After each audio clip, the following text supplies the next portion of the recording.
A graça e a paz do Senhor Jesus seja sobre todos. É muito bom estar aqui mais uma vez para compartilharmos da palavra de Deus e falarmos sobre os seus princípios, os seus valores, sobre aquilo que realmente importa para as nossas vidas. E eu fico muito feliz pelo privilégio, pela honra que Deus me concede de neste momento estar diante de todos vocês, trazendo esta palavra. É uma honra mesmo, irmãos.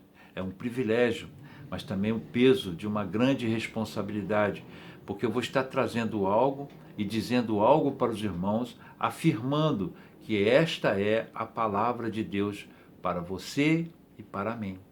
Então é uma responsabilidade tremenda quando você se torna a boca do próprio Deus e você está falando em nome dele. É muito difícil, irmãos. Tá? É algo que extrapola todo esse senso que nós temos. É uma responsabilidade muito grande, terrível mesmo. Então eu faço isso com muito temor, mas também com muito tremor, né? Sabendo que o que eu falar aqui, eu vou estar falando em nome do Deus vivo. E espero de todo o meu coração que esta palavra venha abençoar a todos, que esta palavra venha a trazer conforto ao seu coração. É uma advertência, é uma palavra onde o Senhor estará nos advertindo sobre algo. Mas é importante que nós, porque a Bíblia diz que nós devemos nos exortar uns aos outros, né? E a palavra de Deus, todas as vezes, eu tenho isso até como princípio, todas as vezes que abrimos a palavra de Deus, somos confrontados por ela. Essa é que é a palavra certa, queridos. Somos confrontados, porque quando abrimos as Escrituras, Deus está falando conosco. Então, queridos, prestemos muita atenção em tudo que vai ser falado aqui, neste momento. Vamos orar antes, vamos pedir a Deus que tenha misericórdia de nós e que abra nossa mente para isso, para que possamos compreender o que Ele quer nos falar. Oremos, irmãos. Deus poderoso, Deus glorioso, Deus soberano, Deus absoluto sobre todo este universo. Eu te agradeço, ó Senhor, por esta oportunidade que o Senhor nos dá de falarmos da sua mensagem, de compartilharmos a Bíblia, de estudarmos as Escrituras, de aprendermos dela. Deus querido, Deus amado, eu estou aqui apenas como um porta-voz, como um instrumento nas tuas mãos, para falar exatamente aquilo que teu Espírito Santo assim o determinar. Deus querido, faz-me, ó Senhor, instrumento vivo. Pai, que eu seja objetivo nas minhas palavras e que eu faça exatamente aquilo que o Senhor quer e fale aquilo que o Senhor deseja que seja falado aos teus filhos, que neste momento me escutam. Deus, dá-me unção, derrama sobre mim o teu poder, toma conta de mim e de todo o meu ser nesta hora. Abre, ó Deus, o nosso entendimento, clareia a nossa mente. Senhor, faça-nos enxergar a tua verdade. Esta é a oração que faço neste momento. Pai, agradecido desde já por esta oportunidade e pelo privilégio que o Senhor me concede, em nome de Jesus Cristo, seu Filho amado. Amém. Queridos, o texto base para a mensagem deste dia encontra-se em 2 Samuel, capítulo 6, a partir do verso 3. 2 Samuel, capítulo 6, perdão, a partir do versículo 3 até o versículo 7. Vamos ler, queridos? O texto diz assim a palavra de Deus. E puseram a arca de Deus em um carro novo, e a levaram da casa de Abinadab, que está em Gibeá. E Uzá e Aiô, filhos de Abinadab, guiavam o carro novo. E levando-o da casa de Abinadab, que está em Gibeá, com a arca de Deus, Aiô ia adiante da arca. E Davi e toda a casa de Israel festejavam perante o Senhor com toda a sorte de instrumentos de pau de faia, como também com harpas, e com saltérios, e com tamboris, e com pandeiros, e com símbolos. E chegando à eira de Nacon, estendeu Uzá a mão à arca de Deus e a pegou nela, porque os bois a deixavam pender. Então a ira do Senhor se acendeu contra Uzá, e Deus o feriu ali por esta imprudência, e morreu ali junto à arca de Deus. Este é um texto bem conhecido por qualquer cristão, porque já ouvimos mensagens, né, sobre ele. Mas Deus me deu uma direção, Deus me mostrou algo que eu não tinha pensado antes, que eu não tinha meditado antes. E eu queria compartilhar com os irmãos sobre isso que Deus colocou no meu coração. Tá? E existe um texto paralelo, tá, que está em 1 Crônicas, capítulo 13, relatando o mesmo fato, que acrescenta mais algumas informações sobre este evento, sobre o que ocorreu aqui. Tá? E eu gostaria também de recomendar a todas as pessoas que estudam a palavra de Deus, que estão nessa saga, né, de poder conhecer melhor a Deus através da sua palavra, porque esta é a única fonte, tá, autorizada por Ele para isso. Que prestem muita atenção, mas muita atenção mesmo, nos nomes das pessoas e nos nomes dos lugares. Era costume antigo, tá, de que quando um evento importante acontecia, ou quando algo inusitado surgia, que os protagonistas, vamos dizer assim, as pessoas envolvidas naquele evento, eles batizavam o nome de lugares ou batizavam pessoas com nomes que fizessem referência a tal evento. Era muito comum isso. Tá? Uma experiência com Deus, como Jacó teve, né? E dele batizar os lugares onde ele teve essas experiências com nomes que fizessem referência, alusão a isso, né? Ou era muito comum, tá, você batizar seus filhos fazendo alusão a experiências que você tinha na sua vida. Então era um costume antigo, muito interessante. Por isso é importante que ao estudarmos a palavra de Deus, prestemos muita atenção nessas referências, nos nomes que são apresentados ali. Existe algo muito curioso, tanto aqui, nesse texto que eu acabei de ler, como no texto paralelo que está em 1 Crônicas, capítulo 13, é que ele nos traz informações preciosas. O título desta mensagem, da mensagem que estou falando aqui, é Cuidado com a eira de Nacon. Vou repetir, cuidado com a eira de Nacon. A eira de Nacon é um lugar como qualquer outro. Mas o que possui neste lugar e o que consiste, tá, nesta advertência que é feita para tomarmos cuidado, não nos dirigirmos para este lugar, porque este lugar é extremamente perigoso, porque como vimos aqui no relato, uma pessoa morreu, mas muitas outras pessoas morreram também, em função deste lugar, desta posição, deste posicionamento.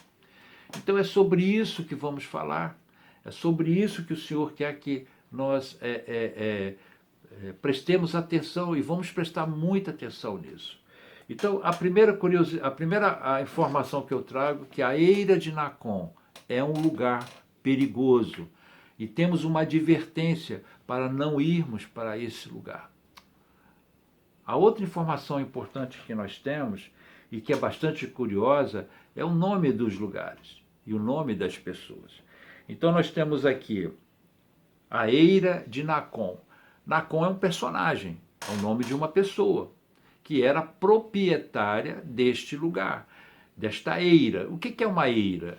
Eira é um lugar de chão batido, tá, que antigamente se utilizava, tá, na pós-colheita, você deixar ali os grãos para secarem.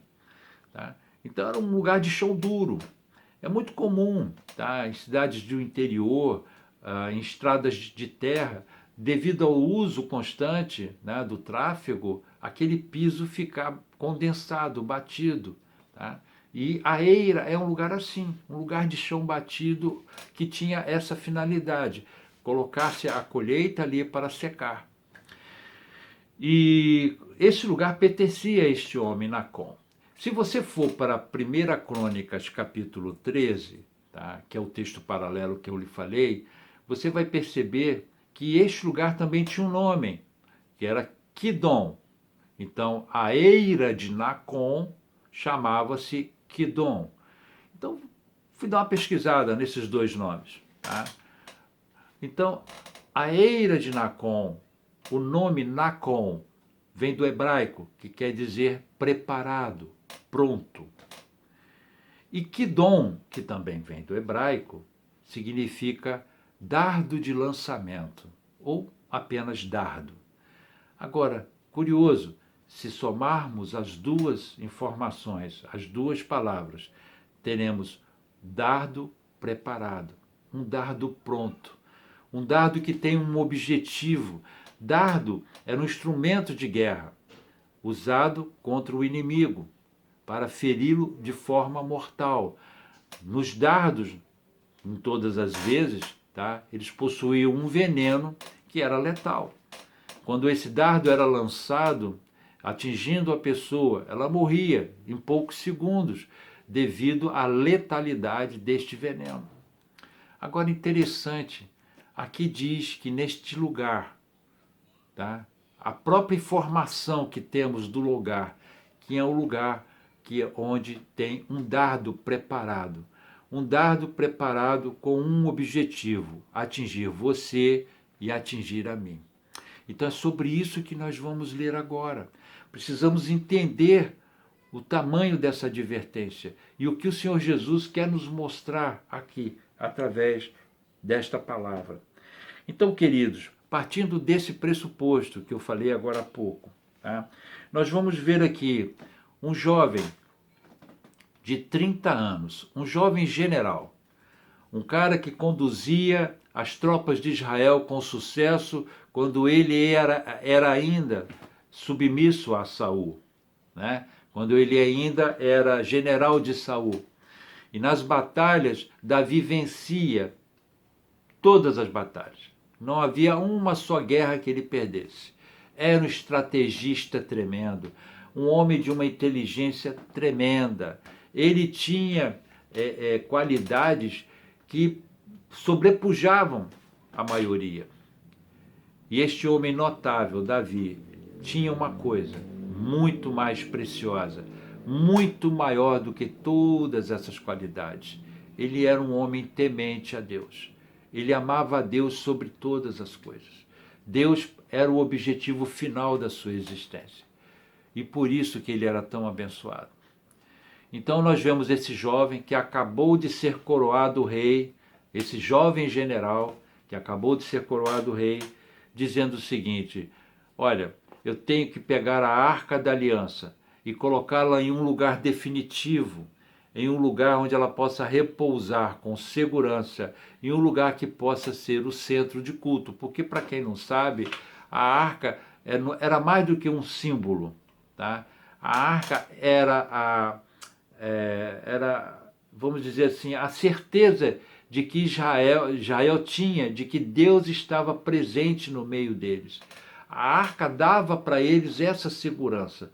A arca está aqui, então Deus está aqui. Era mais ou menos isso que eles tinham no seu coração. Então, era um lugar onde o sacerdote se aproximava, onde o sacerdote, quando sacrificava por si e pelo povo, quando cumpria todos aqueles rituais determinados na Escritura, era ali, diante da arca de Deus, que tudo isso era cumprido. E Davi tinha esse entendimento. Então a arca não podia ficar numa casa, tá? Numa residência como ela estava, porque a arca foi, devido a uma situação passada que aconteceu há cerca de 20 anos antes desta coroação, a A arca tinha sido, numa das batalhas que Israel enfrentou, onde ele foi derrotado de forma fragorosa, a arca foi levada pelos filisteus. Tá?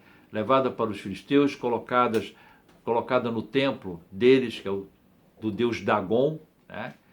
E uma série de eventos começou a acontecer ali naquela terra, naquelas terras, né?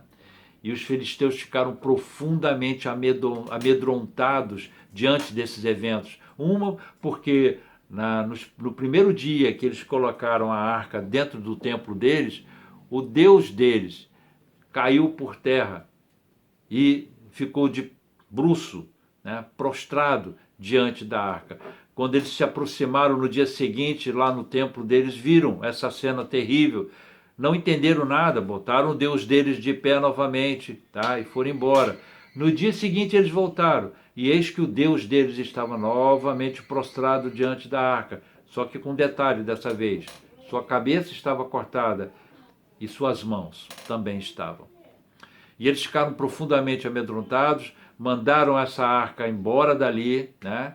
Era uma batata quente, a palavra certa é essa mesmo, e pegaram e enviaram a arca para Gate, que era uma outra cidade importante ali deles. E só que todos os homens de guerra, toda a população foi acometida, tá, por um mal terrível, tá? Deus mandou que hemorroidas nascessem neles. Agora vocês imaginem aqueles guerreiros valorosos, aqueles homens imensos, aqueles caras fortíssimos, tá? Não podiam se sentar, não podiam andar direito, gemiam de dores. Muitos deles morreram em função disso, tá? E eles ficaram apavorados, porque além disso, Deus enviou ratos enormes que estavam destruindo tudo naquela região. E eles ficaram muito apavorados, até que chegaram à conclusão que precisamos nos livrar da arca. A arca precisa ir embora daqui. Mas como fazer isso sem nos humilharmos mais? Imagine se nós chegarmos diante, tá, de Israel e formos fazer isso de uma maneira formal. Eles vão ver a nossa condição humilhante e pronto, estaremos perdidos diante disso. Então eles resolveram construir um carro de boi, né, novo, e colocaram bois à frente deste carro e botaram ali a Arca da Aliança e colocaram também um cofre com uma oferta de expiação, porque essa foi a orientação que eles receberam dos seus sacerdotes, né, dos líderes do seu culto. E lá eles colocaram hemorroidas de ouro, olha que coisa inusitada, né? Hemorroidas de ouro e ratos de ouro. Isso fizeram assim, colocaram no carro, e este carro seguiu, né, sem condutor, né, sem condutor algum, e este carro seguiu exatamente para a região de Israel. Chegando lá, o povo, ao longe, viu a arca chegando e o povo ficou feliz. Chamaram os levitas deram à arca o tratamento conforme a orientação bíblica, e só que alguns do povo resolveram olhar dentro da arca. E por causa deste ato, 50.070 deles morreram. 50.000 pessoas. Mais de 50.000 pessoas morreram porque alguns olharam dentro da arca. Algo que não podia ser feito. Muito bem. Diante deste mal terrível, né, que eles viram acontecer no meio do povo, resolveram pegar esta arca e mandar para um lugar para que alguém cuidasse dela. E escolheram Abinadab para esse fim, né? E essa arca ficou ali na casa dele por cerca de 20 anos. Eu resumi bastante a história, porque o tempo não me permite, né, trazer muitos detalhes. Mas é isso aí, de uma forma bem sucinta, bem resumida, para que vocês entendam por que esta arca, tá, que antes estava em Siló, estava em um lugar também fixo, um lugar de culto, tá, onde Samuel, que era o sacerdote, cuidava, e Eli também, antes de Samuel. Mas aí houve essa situação, E ao invés de eles retornarem com a arca para Siló, eles resolveram colocar na casa de Abinadab para que ele cuidasse dela. 20 anos se passaram. E aí este jovem general foi coroado rei, Davi, o grande rei Davi. Né? E ele tinha lançado no seu coração o propósito de falar, não, eu preciso levar esta arca para a cidade santa. Eu preciso pegar esta arca e levar para Jerusalém e colocar ela no lugar próprio, apropriado para ela, tá?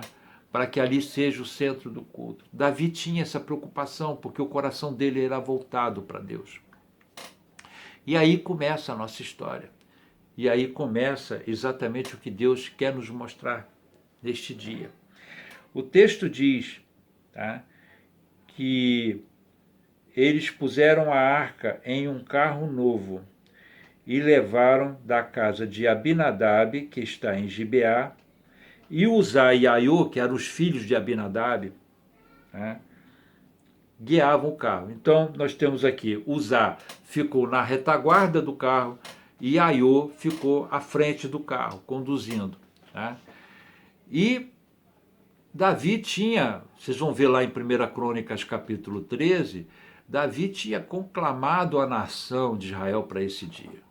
Falou, olha, vamos levar a arca para Jerusalém, vamos fazer uma grande festa, um culto a Deus, como ele realmente merece. Todo o propósito no coração de Davi era lícito, era perfeito. Davi queria honrar Deus. E a arca da aliança tinha essa simbologia. A arca da aliança era o contato deles, vamos dizer assim. Né? Eles viam, enxergavam que a arca da aliança era o sagrado deles, é o que fazia esse link deles com Deus. Ali que eles consultavam, ali que eles oravam, a arca da aliança, onde ela estava, ela fazia com que aquele lugar se tornasse o lugar oficial de culto. Isso é muito comum, tá? Vocês querem ver? Vou dar um exemplo aqui bem simplesinho, mas só para que os irmãos possam entender, tá, a força disso. O avião presidencial americano, que é conhecido como o Força Aérea 1, tá, que é o avião que transporta o presidente dos Estados Unidos, ele é o Força Aérea 1 quando o presidente está dentro dele. Se o presidente não está naquele avião, mas está em um outro avião, seja ele qual for, aquele outro avião passa a ser o Força Aérea 1, ou o Air Force One, né, que eles chamam. Tá? Então, o que qualifica aquela nave, tá, como a primeira da frota é a presença do presidente ali dentro. Então, pegando essa comparação, tá, e trazendo para essa situação do texto, aonde a arca estava era considerado o local de culto oficial. Então Davi tinha essa preocupação, ele queria formalizar isso, queria colocar isso de uma maneira certa, né, para que organizar o culto. Então ele estava perfeitamente alinhado com um propósito lícito, com algo correto. Mas o que foi que aconteceu então? Que vocês podem estar pensando, tá, Cleito, tudo bem, mas você disse que é uma advertência, tá? Porque este lugar que você chama de Eira de Nacon é um lugar perigoso. Então vamos lá. Tá? A Bíblia diz, tá, que Davi mandou construir um carro novo. E Davi pediu para que colocasse a arca neste carro novo. Então vamos dar uma paradinha aqui e entender isso. Lá em 1 Crônicas capítulo 13, vocês vão ver logo no início do texto dizendo o seguinte, que Davi ele se aconselhou com todos os seus principais ministros, com os sacerdotes e até mesmo com o povo, e pareceu bem a todos que este propósito de transportar a arca do local onde ela está e levá-la para Jerusalém era perfeito. Então, neste aconselhamento, tá? Com toda certeza, alguém chegou para Davi e disse para ele assim: Davi, esse transporte, tá, tem que ser feito da forma como a Escritura determina, conforme a lei diz. E isso está registrado em Êxodo, capítulo 25, de 13 a 15. Tá? Vamos dar uma passadinha lá rapidinho, só para a gente poder situar e os irmãos entenderem, tá? O que eu quero dizer com isso?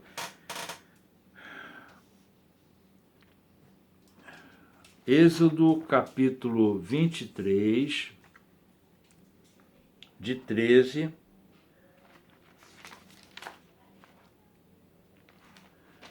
Espera aí, irmãos, espera aí, só um minutinho. Êxodo capítulo 23. Perdão, 25, irmãos. Êxodo capítulo 25, tá? Dos versículos 13 ao 15. Muito bem, diz assim: E farás, prestem atenção nisso, isso é uma determinação de Deus, e farás, é uma ordem, tá? É uma ordem, uma determinação. Diz assim: e farás varas, é Deus falando, tá? E farás varas de madeira, de acácia, e as cobrirás com ouro. E colocarás as varas nas argolas aos lados da arca, para se levar com elas a arca. E as varas estarão nas argolas da arca, não se tirarão dela. Vou repetir: não se tirarão dela. Essas varas, tá? Elas ficavam nas argolas e não poderiam ser retiradas em tempo algum. Elas tinham que ficar permanentes ali. Depois que elas fossem inseridas ali, nunca mais se tiraria essas varas. Isso é o que o texto sagrado diz, e isso é o que Deus determinou. Então, como é que era o transporte dessa arca? Ela era feita por levitas, tá? Separados para isso, e somente por estes. Nenhuma outra tribo tinha autorização de Deus para se manipular os utensílios do tabernáculo. Todos os utensílios do tabernáculo, tudo que se tratava do sagrado, era manipulado exclusivamente pelos levitas, por essa tribo que o Senhor separou das tribos de Israel, para poder celebrar o culto a ele. Então prestem atenção nisso, havia uma ordem, havia uma determinação de Deus para o transporte do que era sagrado e para o transporte da arca. A arca só podia ser transportada desta maneira. Os levitas a levariam sobre os ombros, tá? 4 levitas, um em cada ponta desta vara. Por isso que a arca tinha 4 argolas, uma em cada canto seu. Ali se inseriam as varas e elas eram transportadas pelos levitas. Não era para ser levada de nenhuma outra maneira. E aqui, tanto aqui no capítulo 6 de 2 Samuel, quanto lá em 1 Crônicas 13, nós vemos Davi se aconselhando. E com toda certeza, meus irmãos, ele tinha ciência desta informação. Mas o que foi que aconteceu? Estranhamente, Davi mandou que se construísse um carro novo. Davi falou: não, peraí, não vamos fazer assim não. Não vamos fazer assim não. Vamos fazer algo mais moderno. Não, esse negócio de levar arca, nós vamos gastar muito tempo para chegar a Jerusalém. E se nós colocarmos em um carro de boi, essa viagem vai ser muito mais curta, vai ser mais rápido. Além do fato, meu Deus, transportar no ombro, isso é coisa de séculos atrás. Vamos fazer algo bonitinho. Olha, chama aí para mim o meu engenheiro de projetos, tá? E eu vou dar determinações para ele. E aí o cara chegou lá e Davi falou assim: meu camarada, eu quero que você desenhe um veículo, mas faça o melhor projeto que você puder fazer. eu não quero um carro de boi, eu quero o carro de boi, porque este carro vai transportar o bem mais precioso que nós temos, que é a arca da aliança do nosso Deus. Então preciso que você faça o melhor. E o camarada se esmerou nesse projeto, bolou lá um carro de última geração, tá? E Davi colocou ali a arca da aliança.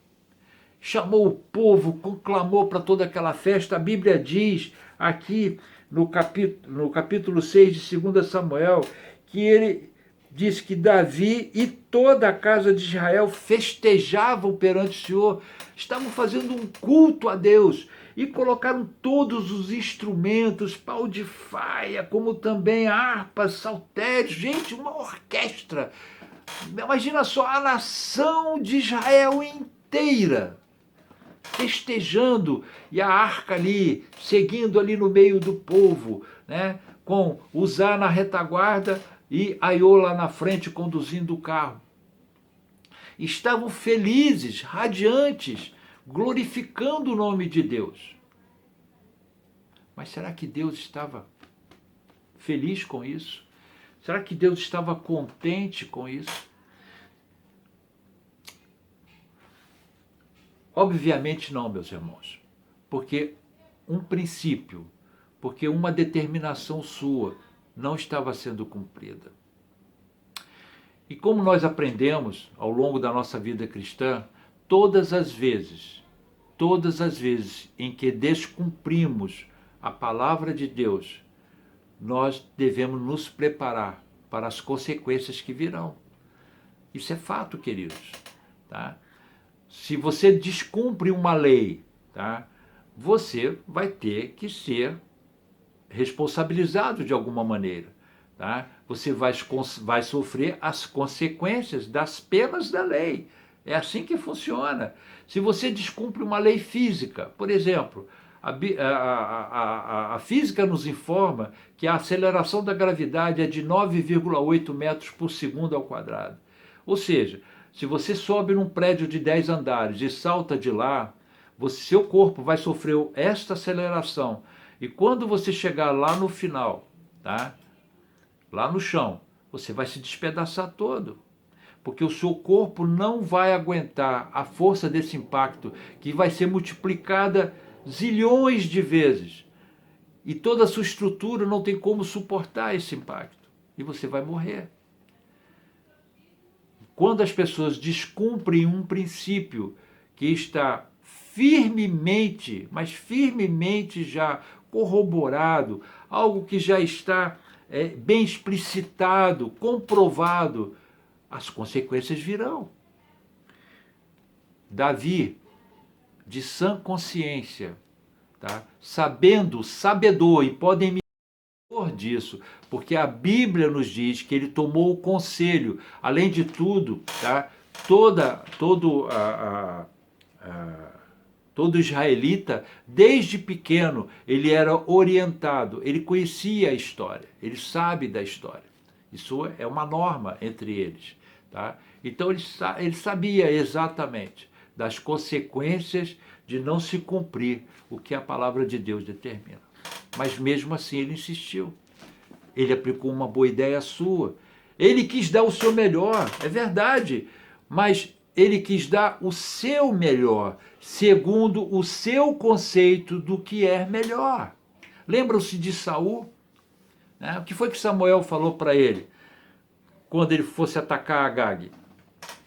Disse para ele, olha, você vai lá e extermina tudo, você mata todos os animais, você mata as mulheres, você mata as crianças, você mata tudo, você destrua tudo, Saul. E o que foi que Saul fez? Saul foi, cumpriu isso, mas trouxe o melhor, tá, do despojo. Ou seja, não era para trazer despojo algum, mas ele trouxe despojo. Ele trouxe bois, ele trouxe gado, enfim. E naquele momento, quando Samuel chegou ali no arraial, tá, chegou para Saul e falou o que para ele? Olha, o Senhor hoje rasgou o reino da tua mão.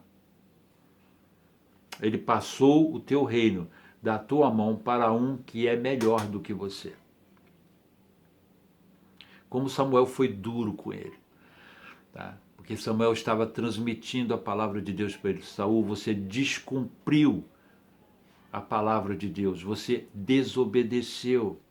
E por causa disso, o teu rei, este reino será tirado das tuas mãos. Então, voltando aqui para o nosso texto, Davi tinha este conhecimento. Davi sabia que não podia fazer diferente do que a lei determinava, mas mesmo assim ele insistiu. E eu confesso aos irmãos que todas as vezes que eu li esse texto, eu ficava profundamente indignado com a injustiça cometida contra Uzá, né? Poxa, o camarada viu a arca caindo, pendendo, foi lá, meteu a mão para segurar a arca. Como é que Deus mata um cara desse? Ué, que negócio é esse? Que coisa estranha, né? E eu não vou mentir para os irmãos, não. Eu ficava indignado quando eu li esse pedaço, tá? Esse texto. Mas depois Deus clareou a minha mente. E eu espero que Ele faça o mesmo com cada um de vocês. Muito bem, queridos. Então vemos aqui Davi dando essa ordem. E aí o culto foi celebrado, aquela coisa toda. E eles se aproximaram desse local. A eira de Nacon. Lembra-se que eu falei para vocês? Nacon era o dono da eira. Quidom era o nome do lugar. Ambos os nomes têm um significado muito forte, porque Nacon fala de preparado e Quidom fala de dardo. Então, um dardo preparado. A Bíblia diz em Salmos que um abismo chama outro abismo. Então, quando você peca, se você não cuida disso, se você não corre logo para Deus e se arrepende, este seu pecado fará que você cometa um outro pecado um pouco maior. Davi desobedeceu uma ordem de Deus, uma determinação dada por ele. E por permanecer neste pecado, uma pessoa perdeu a vida. Aí você fala assim, poxa, mas um inocente pagou. Não. Uzá também tinha conhecimento disso, irmãos. Lembrem-se, Abinadab era o pai dele, e que durante pelo menos 20 anos Abinadab cuidou desta arca. Abinadab sabia todos os conceitos e preceitos, tudo aquilo determinado por Deus na lei, das tratativas em relação à arca, como ele deveria proceder com a arca. E seus filhos foram criados sob os mesmos princípios. Uzá sabia disso também. Ele sabia, Uzá tinha conhecimento, tá? No evento passado, quando a arca chegou, há 20 anos passados, quando a arca chegou de volta à terra de Israel, quando um grupo de pessoas resolveu olhar para dentro da arca e 50 mil pessoas morreram. 50 mil pessoas. Isso faz parte da história. E Uzá tinha esse conhecimento. Então, olha que coisa terrível. Uzá pagou pelo seu próprio pecado. Porque ele também estava em desobediência. A Bíblia diz que ele ficou atrás do carro. Tá? E ele estava atrás do carro para o quê, meus irmãos? Porque ali não era o jeito certo de levar aquela arca. E ele sabia, ele tinha conhecimento que para evitar qualquer tipo de acidente, ele estava ali atrás para impedir que acontecesse algo de ruim. O seu irmão estava na frente conduzindo os bois para que eles não fizessem uma jornada tranquila. Então, ambos estavam conscientes, tá, do que faziam. Não foram pegos de surpresa, não.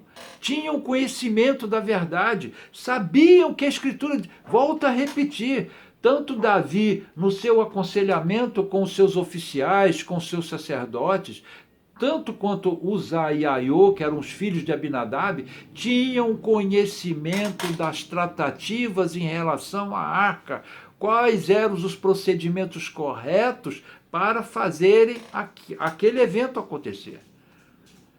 E lembre-se, estava tudo no meio de um culto a Deus. Havia uma orquestra imensa, tocando louvores. Davi dançava diante da arca. O povo, a Bíblia diz que o povo estava extremamente alegre. Mas quando se aproximaram da eira de Nacon, o boi tropeçou. A arca sacudiu e ameaçou cair. E Uzá foi e meteu a mão na arca para segurá-la. E ali ele foi fulminado por Deus. Vamos meditar um pouquinho sobre isso agora? O que isso traz para nós em termos de reflexão? Amados, aqui está a nossa regra de vida.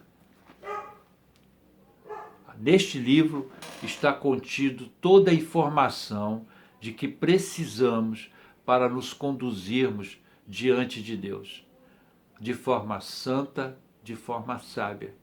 Neste livro está contido todos os princípios, tudo aquilo que precisamos saber, tá, em nossas vidas, para podermos nos conduzir diante de Deus, para fazermos a sua vontade. Gente, não tem outra forma de nós sabermos, tá, o que agrada a Deus, o que interessa a Ele, o que importa para Ele, a não ser aquilo que está escrito aqui. Se você tenta obter esta informação através de qualquer outro meio, meu amado, você está indo em direção à eira de Nacon. Vou repetir. Se você descumpre os princípios desta palavra, seja que princípio for, não importa, você está em rumo à eira de Nacon, a este lugar extremamente perigoso, a este lugar que pode te levar para a morte, se você insistir em andar por ele. Um dardo está preparado, um dardo letal está preparado para atingir a sua pessoa, para matar você, para destruir a sua vida. Preste atenção nisso, querido. Este livro santo contém todas as normativas, contém todos os princípios, contém tudo o que precisamos para andarmos na presença de Deus e satisfazermos Ele. Não é segundo as nossas boas ideias, não é segundo aquilo que nós achamos que devemos fazer, não é aquilo que nós pensamos, poxa, se eu fizer desse jeito eu vou agradar a Deus. Não, meu irmão, não. É segundo o que está estabelecido aqui. Não tem como nós fugirmos disso. Você quer viver uma vida plena diante de Deus? Cumpra os princípios contidos neste livro. Não faça as coisas da sua cabeça. Não atendas às suas boas ideias, por mais maravilhosas e perfeitas que possam ser. Davi quis otimizar. É isso. Porque era característica dele. Davi era líder. Era um camarada que pensava. O raciocínio de Davi era rápido demais. Ele estava à frente de todos aqueles na sua época. Ele era extremamente impulsivo. Ele sempre pensava, se existe algo que existe hoje, eu tenho condições de melhorar esse algo e fazer funcionar melhor. Quando Davi deu esta ordem para que a arca fosse transportada em um carro de boi, ele estava otimizando uma situação. Que isso? Um transporte no ombro de pessoas. Isso é coisa de 350 anos atrás. Vamos fazer algo melhor. Vamos ser mais práticos. Vamos usar a tecnologia da nossa época. Davi tinha no seu coração o desejo de fazer o melhor. Mas, queridos, não é o que nós julgamos melhor. É o que Deus julga melhor. Porque Deus, a Bíblia diz que é o seu espírito o conhece. O seu espírito conhece a intimidade de Deus. E Ele nos informa, Ele nos traz a informação correta de como devemos proceder diante da sua presença. Se nós desobedecermos o que está escrito aqui, estamos indo em direção a esta eira, queridos. Estamos caminhando em terreno perigoso e fatalmente morreremos. A palavra de hoje, para você e para mim, é que devemos tomar cuidado com isso. A Bíblia diz, em Provérbios, vamos abrir nossas Bíblias lá em Provérbios, capítulo 16, verso 25. Provérbios, capítulo 16, verso 25. Olha o que a palavra de Deus diz para nós. Olha o que a palavra de Deus fala para nós em Provérbios, capítulo 16, verso 25. Ela diz assim, queridos: há um caminho que parece direito ao homem, mas o seu fim são os caminhos de morte. Ou seja, há um caminho que parece direito, há um caminho que parece melhor, há um caminho que parece que os resultados serão muito mais eficazes. Nós podemos trazer eficiência para o processo. Há um caminho que aos nossos olhos ele é exuberante e ele pode trazer muito mais bênção. Mas a Bíblia diz, o final deles são de morte. Olha a eira de Nacon aqui. Quantas vezes em nossas vidas, queridos, achamos que sabemos fazer o melhor. Você pode ter vários pensamentos, como por exemplo da sua carreira. Vou citar um exemplo aqui. Não, eu vou vou exercer a profissão tal, vou escolher esta profissão, tá? Porque eu quero usar esta profissão na obra de Deus, eu quero abençoar o povo dele, etc, etc. E eu estou citando apenas um exemplo, existem N outros, né? N outros. Ou na escolha do seu cônjuge, da pessoa que você vai escolher para ficar contigo por o resto dos seus dias, e você diz assim, não, mas essa pessoa, ela não é cristã agora, mas ela tem um coração tão bom, ela é uma pessoa tão amiga, tão afável, tá? É uma pessoa boa, de índole perfeita, como ela trata os seus pais, como ela se conduz na vida, é uma pessoa correta, só não é salva. Ela só não é cristã, ela ainda não aceitou Jesus em sua vida. E aí você diz, eu vou me casar com esta pessoa, e depois, porque eu a amo, porque eu escolhi essa pessoa para mim, e simplesmente eu sei que lá na frente eu vou de um jeito ou de outro trazê-la para o reino de Deus. Vou trazê-la para o conhecimento da pessoa de Jesus. Será, meus irmãos? Será que é assim que funciona? Quando a Bíblia diz, não vos ponhais sob jugo desigual, porque que comunhão há entre luz e trevas? Então, princípios bíblicos. Quando nós achamos que fazendo do nosso jeito, aplicando toda a nossa técnica, aplicando a nossa visão, podemos fazer melhor para Deus. E a eira de Nacon é exatamente isso. A eira de Nacon é quando os seus olhos estão voltados, eles estão totalmente aplicados nesse sentido, de que você tem uma opção melhor, que você sabe o que é melhor para a sua vida, que você sabe exatamente o que você tem que fazer, porque você quer fazer o melhor para Deus. O teu desejo, o que está no teu coração é lícito, é perfeito, é lindo, é maravilhoso, tá? É o que você passa a ser até um exemplo para outras pessoas. Mas, meus queridos, quando fugimos dos princípios bíblicos, que o primeiro princípio, o princípio mestre de todos, é que Deus é que controla nossas vidas e Ele sabe o que é melhor, tanto para as nossas vidas, tanto quanto para o culto a Ele. Queridos, precisamos entender que nós não temos condição alguma, nenhuma, de conduzir os nossos caminhos, de determinarmos o que é bom, o que é correto, o que é certo, qual o procedimento, tá? Correto. Não temos essa condição, não temos esse equilíbrio, não temos o conhecimento necessário para isso.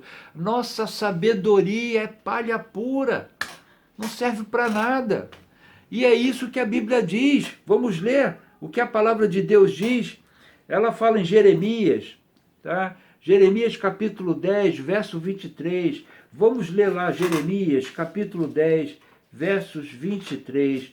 E vamos tirar, tá, essa conclusão lendo a palavra. Jeremias capítulo 10, verso 23. Diz assim, meus queridos. Eis o que diz o texto sagrado. Eu sei, ó Senhor, que não é do homem o seu caminho, e nem do homem que caminha o dirigir os seus passos. Queridos, a eira de Nacon é um lugar extremamente perigoso, porque é um lugar onde consiste as situações que estão ali, que reinam ali, nos fazem agir por conta própria. Podemos ter a melhor das boas intenções, podemos ter o nosso coração puro, tá, no desejo que queremos implementar, mas se estivermos fazendo isso fora dos princípios de Deus, tá, sem sabermos exatamente o que o Espírito Santo está nos falando, vamos morrer, porque vai chegar uma hora, em um determinado momento, que nós vamos tocar com as nossas próprias mãos naquilo que é sagrado. E isso, meus queridos, é quando invadimos uma competência que não é nossa. A advertência está aí, queridos. A partir do momento que invadimos uma competência que não é nossa. Quando entramos numa esfera de ação que não nos pertence, que não compete a nós. Essa esfera é de Deus. E todas as vezes que nós invadirmos essa esfera, e todas as vezes que nós invadirmos a competência de Deus, vamos morrer. Porque Ele não vai admitir isso. Ele não vai permitir isso. E quando é que nós fazemos isso? Quando nos tornamos orgulhosos e achamos que temos sabedoria suficiente para realizarmos qualquer propósito da nossa vida, e eu falo de qualquer propósito, não estou falando só em relação ao culto, mas estou falando em relação à vida, tudo que engloba a tua vida e a minha vida. Existe uma competência que é nossa ali, e existe uma competência que é divina, que só Deus pode fazer. Mas quando invadimos esse instante, nós pecamos. E se permanecermos fazendo isso, vamos morrer. Uzá tocou naquilo que ele não podia tocar. Uzá meteu a mão aonde ele não podia meter. E morreu por causa disso. Eu sei que esse texto nos traz muitos outros ensinos, é verdade. Mas o Senhor Jesus está nos mostrando agora, como mostrou a mim, tá? Que a partir do momento em que nós invadimos a sua esfera de ação, estamos em pecado, e em grande pecado, irmãos, e passivos de morte.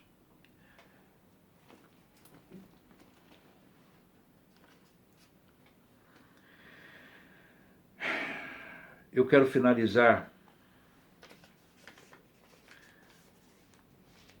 dizendo o seguinte: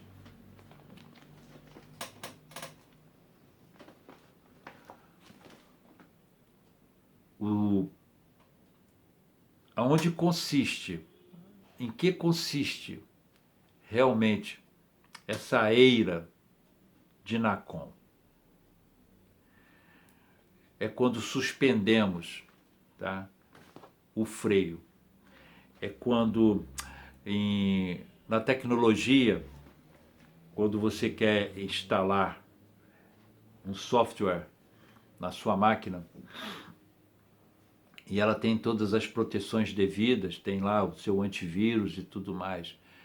E quando o desenvolvedor desse software diz para você assim, olha, para você instalar isso, você precisa suspender sua proteção. Você precisa desativar ela, porque quando você for instalar, pode ser que o teu sistema de proteção, tá, informe para você que aquilo é um vírus perigoso e tudo mais. E você só vai conseguir instalar esse software se você suspender isso. E aí você instala aquele software. E por uma carga d'água qualquer, aquele software tinha alguma rotina maliciosa nele, que corrompe todo o teu sistema, você perde os seus dados. E você simplesmente perde tudo. Qual é o nosso sistema de proteção, irmãos? É o nosso temor a Deus. O nosso temor a Deus é o nosso sistema de proteção. É o que nos protege, é o que nos guarda, é o que realmente nos impede, tá, de fazer algo que contraria a vontade de Deus. E ao contrário do que muitos pensam, temer a Deus não é ter medo dele. Eu vou provar isso para os irmãos na Bíblia. Tá? Vamos ler lá no livro de 1 João, tá? 1 João, capítulo 4, verso 18. Vamos lá, 1 João, capítulo 4, verso 18. Eu já estou encerrando, queridos. Eu já estou encerrando. 1 João, capítulo 4, verso 18, diz assim. Diz assim a palavra de Deus. No amor não há temor. Antes, o perfeito amor lança fora o temor, medo no caso. Porque o temor tem consigo a pena, e o que teme não é perfeito em amor. Deus nos criou para que nós o amássemos. Ora, não tem como amarmos Deus tendo medo dele. Então, temor de Deus não é medo. Temor de Deus é mais uma constatação. Ou seja, é quando você... Vou dar um exercício aqui bem simples. Tá? Procure olhar o universo, a posição do nosso planeta, mas pegue como perspectiva a estrela mais distante, tá, da Terra e tente localizar o nosso planeta dentro dessa perspectiva, como se você estivesse lá nessa estrela distante. Você não vai conseguir achá-lo, porque o nosso mundo é nem podemos falar que é uma cabeça de alfinete, é menos do que uma cabeça de alfinete na vastidão de todo esse universo. E dentro desta cabeça de alfinete, que não é uma cabeça de alfinete, é mais ínfimo e menor do que isso, tá? Estamos ali dentro. Então, quando o salmista diz assim, Senhor, que é o homem para que dele te lembres, e o filho do homem para que o Senhor contemple ele. Nós não somos nada, meu irmão. Não somos absolutamente nada. O nosso planeta praticamente não existe nessa imensidão que é o universo. E quando você teme a Deus, é quando você tem esse tipo de constatação, é quando você contempla esse fato, é quando você admite esse fato dentro de si mesmo, e aí você enxerga, eu não sou nada, então Deus é tudo, e eu não sou nada. Isso é temer a Deus, é quando você tem o reconhecimento disso, é quando você aceita isso como fato na sua vida. E aí você sabe, eu não tenho realmente condição alguma de poder determinar os meus caminhos e determinar os meus passos. Eu não tenho como fazer nada sem a orientação de Deus. Então, quando você tem essa constatação dentro do seu coração, e quando você age desta maneira, você se mantém longe desse local, a eira de Nacon. Vamos ver e finalizar com isso, com um bom exemplo disso. Uzá morreu porque tocou, porque invadiu uma competência que não era dele. Mas Davi mudou de rota. Davi se arrependeu. A Bíblia diz que Davi, quando viu aquela cena, viu Uzá morto, foi como se jogasse um balde de água fria em cima de todo mundo. O culto cessou naquela hora. Pararam de cantar, pararam de dançar, pararam de fazer as coisas que estavam fazendo, porque viram um homem morto. E a Bíblia diz, morreu diante da arca de Deus. Você quer uma morte mais terrível do que essa? Você morrer diante de Deus, porque você invadiu uma competência que não é tua, não é tua esfera, você não tem que fazer nada ali, fique apenas no seu quadrado, e aquilo que compete a Deus, deixa Ele fazer, não invada esta área, porque você vai morrer se fizer isso, você vai fazer um monte de coisas erradas.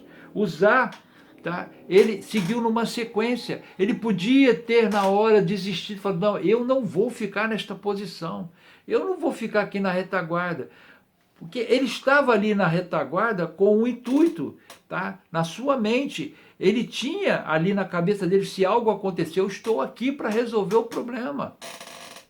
Se algo acontecer nesse trajeto, eu estou aqui atrás, o meu irmão está lá na frente, o meu irmão está lá guiando os bois, e eu fico aqui atrás porque se houver alguma intercorrência, eu posso pegar e socorrer. Estava bem intencionado, mas completamente errado. Completamente despropositado, fora do que a palavra de Deus afirmava. Naquele instante, com o conhecimento que ele já tinha, ele tinha que ter se levantado e falado assim, eu não vou ficar aqui, porque esta arca está sendo levada de forma errada. Não é assim que Deus manda fazer. Estamos fazendo de forma incorreta, e isso a palavra não serve só para a liderança, não, serve para nós, crentes, para todos nós, todos nós. Todas as vezes que invadimos a competência que não é nossa, todas as vezes que saímos da nossa esfera de ação e queremos dar uma de Deus, de fazer as coisas que competem somente a Ele, estamos na eira de Nacon sim, e vamos morrer, irmãos, e vamos ser fulminados ali, pelo simples fato de que um abismo chama outro abismo, pelo simples fato que o diabo está ao nosso redor pronto para nos devorar. O diabo não vem para brincar, ele vem para te matar, irmãos. Ele vem para te destruir. E se você der brecha, ele vai te matar. É o que a Bíblia diz, não sou eu que estou falando isso. Então tome cuidado. Não vá para esse lugar. No versículo 13. Vemos um Davi arrependido, reconhecendo que tinha errado ao fazer aquele carro. Ele reconheceu que a sua boa ideia foi a coisa mais furada que ele fez em toda a sua vida. E lá no versículo 13 ele diz, e sucedeu, a Bíblia diz, perdão, e sucedeu que, quando os que levavam a arca do Senhor tinham dado 6 passos.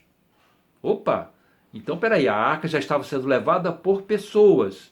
E quando essas pessoas davam 6 passos, sacrificava bois e carneiros cevados. Então pensem nisto. Mudar a ordem do culto. Vamos fazer o que a Bíblia diz para nós fazermos. Davi falou, vamos respeitar e obedecer o que a lei determina. O transporte da arca tem que ser feito por levitas, tem que ser feito no ombro deles, então será feito assim agora. E assim ele obedeceu. E a Bíblia diz que ele chegou no seu destino em Jerusalém. Levou a arca para a tenda que ele tinha feito. E a arca repousou ali. E um grande culto foi celebrado. Aquele lugar, ou aquele evento, tá? Davi chamou de Pérez Uzá. Pérez Uzá, traduzido, quer dizer, rompeu, Deus rompeu com Uzá, ou rompeu em Uzá.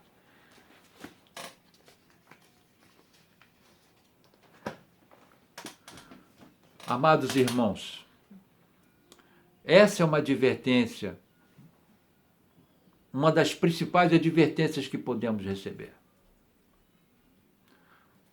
Se você insistir em andar em caminhos que não te competem, decidir sobre eles, Deus vai romper com você. É simples assim. Tá? Lembrem-se, baseado em que eu posso dizer isso? Lá em Gênesis, nós vamos ver uma coisa tremenda que Deus... Muita gente passa batido por cima disso aí. Mas uma coisa tremenda que Deus falou ali. Quando Deus desceu e viu a corrupção geral de todo o gênero humano, de toda a criatura que ele tinha feito. Tá? E ele viu toda aquela corrupção, todo o pecado. Deus fala, o meu espírito não vai insistir mais com o homem. Existe um momento em que Deus deixa você seguir os seus próprios caminhos.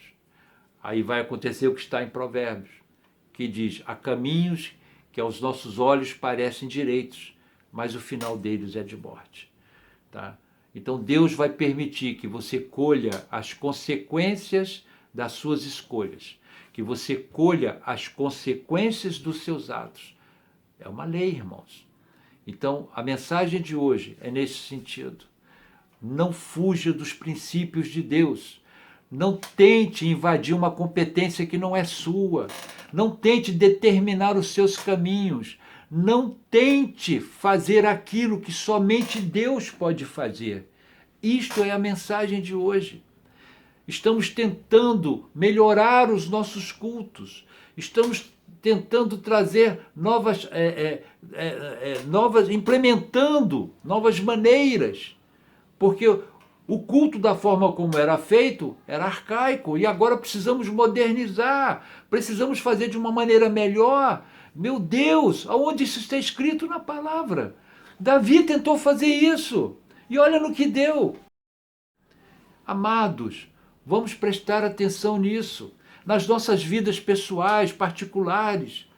Aquilo que você acha que é bom aos seus olhos, os caminhos que você está tomando agora para dirigir a sua vida. Queridos, fujam disso, saiam fora disso. Esta é a palavra que Deus me entregou para o dia de hoje. Pensem, reflitam, tá? E tomem cuidado sobre isto. Amém? Que Deus abençoe a todos vocês. Tá? Fui além do tempo que deveria ir. Tá? A mensagem se tornou longa, mas é importante, é vital para todos nós. Amém? Que Deus abençoe a cada um de vocês. Vamos orar agradecendo a Deus. Senhor Deus querido, fui até aqui, Senhor. Até aqui o Senhor me deu a tua palavra. Agora, meu Pai, faça prosperar no coração de cada um dos meus irmãos que ouvirem esta mensagem. Que teu Espírito possa consolidar esta palavra em seus corações. Senhor, alarga suas mentes, amplie a sua visão, para que entendam, tá, o perigo que corremos quando invadimos uma competência que é tua. Tem misericórdia de nós, tem misericórdia de nós e ajuda-nos, ó Deus, neste propósito. Guarda nossas vidas, é o que te suplicamos e pedimos em nome de Jesus, teu Filho amado. Amém. E a graça do nosso Senhor Jesus Cristo, o amor de Deus nosso Pai, a comunhão e as consolações do seu Santo Espírito, seja com todo o povo de Deus, que está me ouvindo agora, desde agora e para todo sempre. Amém. A graça e a paz do Senhor Jesus seja sobre todos. Amém.